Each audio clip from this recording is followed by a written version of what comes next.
Welcome back to Quick Reaction TV, where I give you my quickest reactions to the craziest clips. Step inside, doors closing. Next stop, interesting. Quick. Video is for entertainment purposes only. Do your own research. This guy, he's a liar, but his lies are about to make him rich. Let's call him Francis. And Francis is 16, he's from New York, and he can't stay out of trouble. He's always lying and stealing from his parents and stealing from local businesses. But then one day, he commits forgery, and he gets arrested. Here's his mugshot. And after he's bailed out, Francis goes on another crime spree, and he eventually steals a car and flees to California. And then a few weeks later, he's arrested there. And they send him back to New York, where he has a bunch of outstanding warrants. And then, back in New York, Francis uses a bunch of forged checks to purchase an airline pilot's uniform. Because he thinks if he dresses like a pilot, which is a well-respected job, businesses will be more likely to trust him and cash his fake checks. But this plan doesn't really work, because he gets arrested for trying to use stolen checks, and he spends the next 2 years in prison. And by the time he gets out, he's 19. And a month later, he's arrested again in Boston for trying to steal a car and writing more bad checks. So they send him back to prison for another year. He's 20 now. So he eventually gets out and continues to be a turd. He gets that old pilot's uniform he bought, and he uses it to scam a few free flights from the airlines. Because I guess off-duty pilots get free flights. But then he gets arrested in Baton Rouge for stealing a bunch of checks from a family who was trying to help him. And from there, he eventually flees to Europe. And there, he's right back to stealing cars and cashing fake checks in France and Sweden. And then he gets arrested in France, and he's deported back to the US. He's 22 now. And now that he's back in the US, surprise, surprise, he goes right back to dressing up as a pilot and cashing more forged checks. 4 months later, he's caught and arrested again. And while he's in jail, he escapes. But within a few days, they catch him again trying to cash yet another forged check. And this time, he's sentenced to 12 years in prison. But a few years later, he gets out on parole. Then he's arrested again, this time for stealing art supplies and cameras from a children's summer camp. Here's his mugshot. And so at this point, Francis is around 26. And around this time, he moves into his parole officer's garage so his parole officer can keep an eye on him. And it's here that it finally seems like he's starting to learn his lesson.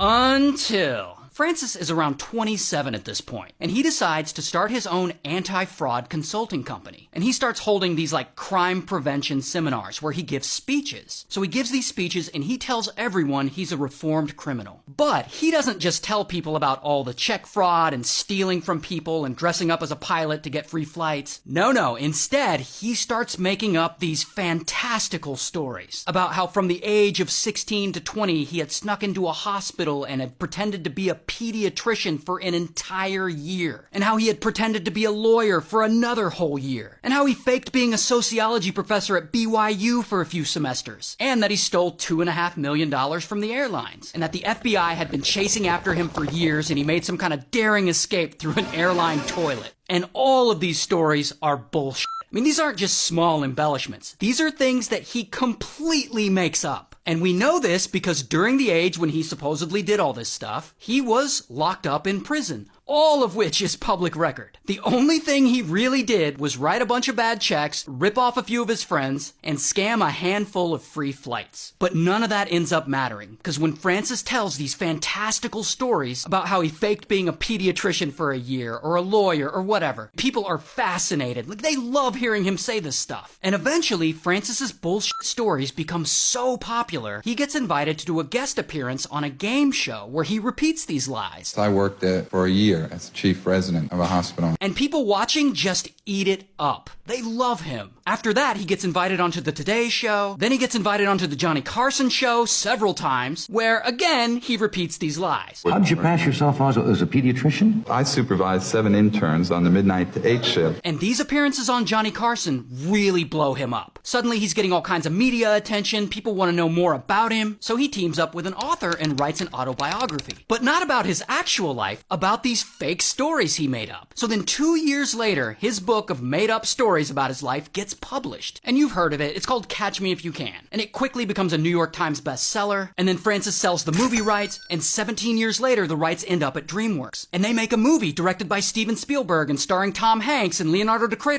And the movie goes on to be a huge hit. And years after that, they adapt it into a Broadway musical. And this whole time, even after the success of the book and the movie, Francis is out there doing guest appearances and giving public speeches, telling these same made-up stories about his life to huge crowds. I spent about a year practicing law. In both the job as the lawyer and the doctor, no one ever doubted for a second I was not. And it wasn't until more recently, in the age of the internet, that journalists really start to dig in and fact-check him in a real way. And they track his whole life through interviews and public records, and they realize Francis isn't some brilliant impersonator. He's just a pathological liar. And to this day, he's still running his anti-fraud company, and he's still out there giving speeches. Shout out to Hollywood.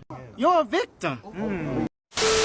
One night, these two brothers bust into their parents' living room, and they're each holding a pew-pew. And they start blasting, blam, blam, and they unalive their own parents. So the brothers, their names are Eric and Lyle, and they're 18 and 21. And these two are living the dream. They live in Beverly Hills with their parents. Their family is rich because their dad is some kind of Hollywood executive. But then, one day, Eric and Lyle decide they've had enough of their parents, and they want to get rid of them for good. A few days later, their mom and dad, who we'll just call Mom and Dad are chilling in the living room, watching TV. And suddenly, boom, Eric and Lyle bust into the room, and they're holding shotguns, and they just start blasting. Like, blam, blam, they shoot Dad 6 times. Blam, they shoot Mom 10 times. And Dad dies immediately, but Mom, she's still alive. But she's hurt, and she's trying to crawl away. So the brothers run back outside to Eric's car where the ammo is. And then they reload, and then Lyle shoots Mom one last time and unalives her. The brothers then decide they need to cover their tracks. So they shoot Mom and Dad both in the knee to make it look like a mafia hit. And then they pick up all the shell casings so they can get rid of them. And then they drive to a nearby movie theater and they buy 2 tickets to see Batman, because seeing the movie is going to be their alibi.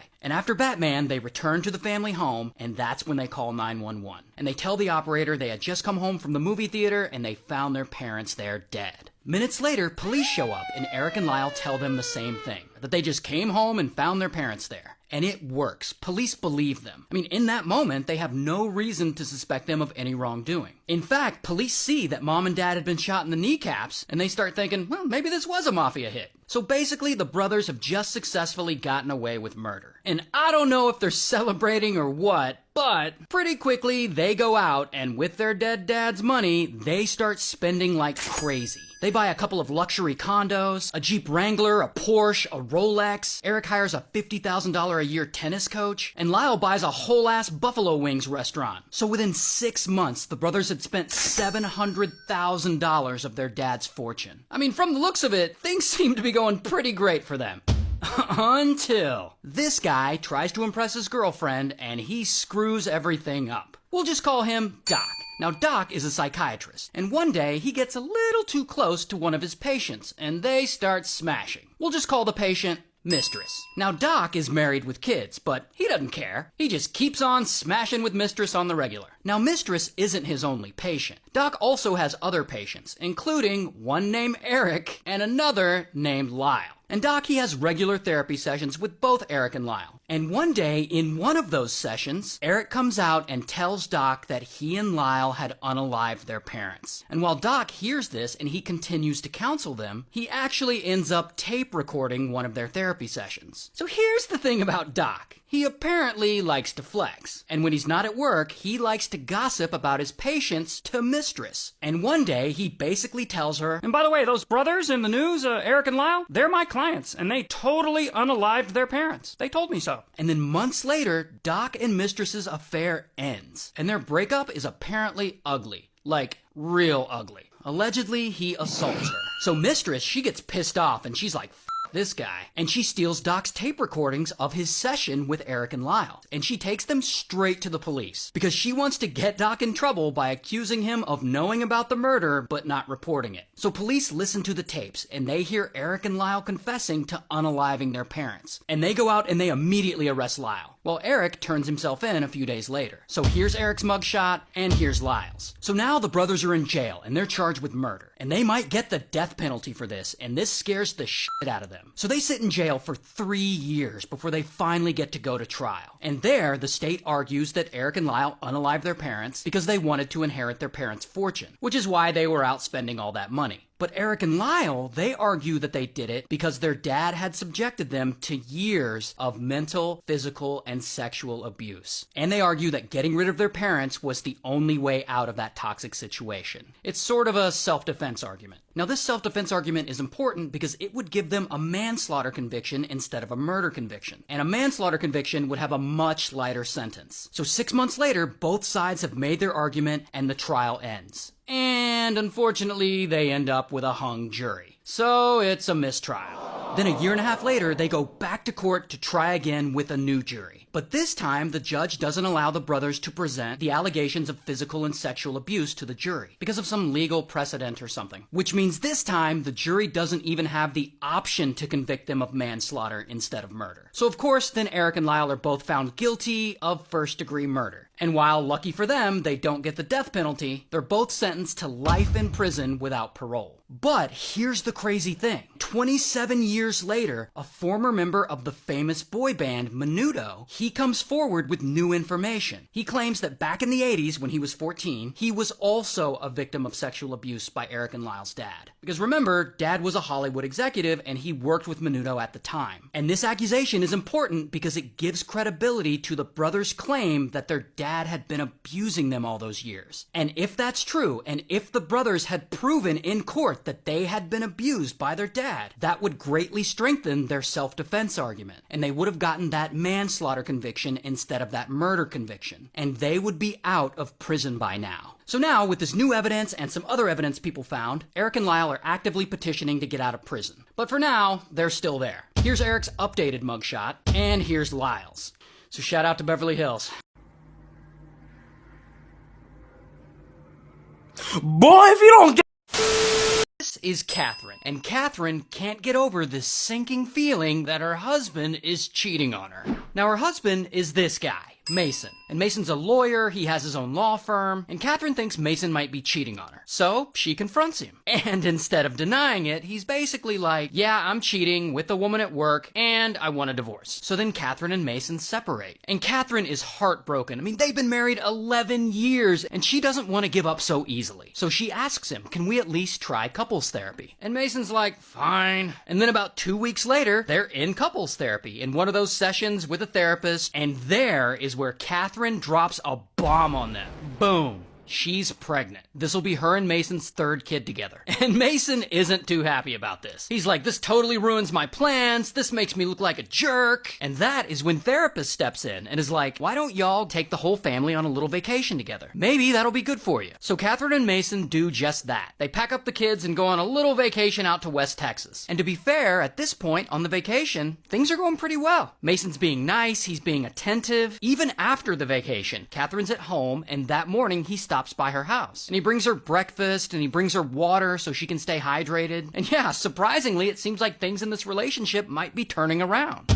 No, they're not. About 30 minutes after she eats that breakfast he brought her, she starts feeling sick. She has really bad diarrhea, she's cramping, and she's bleeding, which is not good when you're pregnant. Then she starts bleeding even more, and she's like, I gotta get this checked out. So she goes to the ER, and by the time she's at the ER, her urine is nearly black. Something is very wrong. And doctors look at her, and they can't figure out what this is or what seems to be causing these symptoms. So she goes home. And the next day, Mason comes over to her house again to check on her. And he brings her an orange sports drink. Maybe that'll make her feel better. But Catherine remembers the breakfast he had brought her and how she had felt sick afterwards. More specifically, she remembers the water he brought and how that water looked a little cloudy. And that's when she realizes, this asshole's trying to poison me. So she accepts the orange sports drink from Mason, but she discreetly doesn't drink it. Instead, she saves it as evidence. 3 days later, Mason comes back over again to see her, and he brings her another drink. And again, she secretly doesn't drink it. The next day, he comes over again, and he brings her a bottle of orange juice. And again, she says thank you, but she low-key doesn't drink it. See, she knows he's putting something in her drinks, but she also knows she has to prove it. So Catherine comes up with a plan. She goes and she has cameras installed installed both inside and outside her house. About a month later, she hits Mason up. And of course, he comes over and he brings her a drink. And she says thanks again, but she secretly doesn't drink it. And while he's there, he cleans out his truck really quick. He just gets a bunch of trash out of it and he throws it away in her trash bin outside. Now, Catherine doesn't see him do this, but her cameras do. And when she notices this on the footage, she waits till he leaves and she goes out and she gets everything out of the bin that he threw away. And she sifts through it, and that is when she finds empty packs of abortion pills. He had been putting these pills into her drinks because he really doesn't want a new baby with her, and he's trying to induce a miscarriage. So then 2 days later, he comes over to see Catherine and the kids again. And of course, he goes into the kitchen to make her a drink. And when no one is looking, he quietly pulls out a Ziploc bag out of his pocket full of powder, and he empties that bag into the drink he's making her. Little does he know, he's doing all this on camera, one of the hidden cameras Catherine had installed. So then Catherine goes to police with all this footage and all these samples of these drinks she had saved. And it shows that in total, Mason had tried to spike her drinks 7 different times. So police go and arrest him, here's his mugshot, he goes to court, he pleads guilty, and he's sentenced to 180 days in jail. Wow. And now the baby is 1 year old, and she was born 10 weeks prematurely and has developmental delays. Shout out to Texas, I guess. Wow, man. Damn. That's the episode, Quik Crew. Thanks for chilling to the end. Please like, comment, subscribe. Stand back, doors are closing. Thanks for tuning in to another episode of Quik Reaction TV. Remember, keep God first, respect yourself, and remember to forgive. And I'll see you in the next vid. Quik.